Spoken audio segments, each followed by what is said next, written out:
Hi Grace, it's Richard Greenane here from Procurement Express. Alandre sent me over an issue that you were having yesterday with things doubling up in your Amazon shopping cart when you're clicking the Buy Now button. Fortunately, that's not a problem we can solve.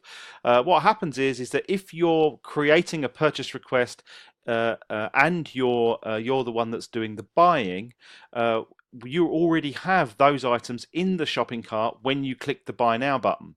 So that means that when you click the Buy Now button, our service just adds those things to the shopping cart. We have no way of deleting your old shopping cart before we add the new things, and so things get doubled up. So what that Buy Now button is really good for is if you're the one that holds the credit card and you're the one that's doing the ordering, then other people can create purchase requests from an Amazon shopping cart, and then you can go in and click the Buy Now button and use the credit card that you're holding to buy those things on a separate computer.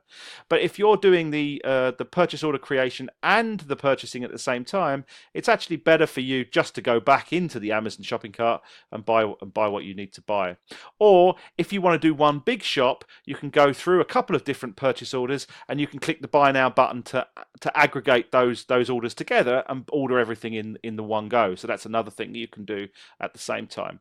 So I hope that explains it. It's not something that we can fix because we don't have any role in being able to remove all of the things from the original shopping cart first before we put in the things that we're putting in with the Buy Now button. So that's why you get that system or you get that problem where things get doubled up. So if you are doing the ordering, just go back into the Amazon shopping cart and order the things just as you would normally, and don't use the Buy Now button at that point.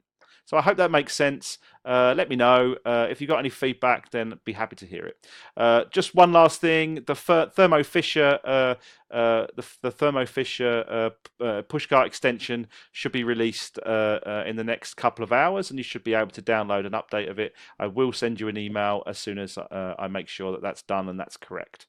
Okay, thanks very much. Take care. Bye bye.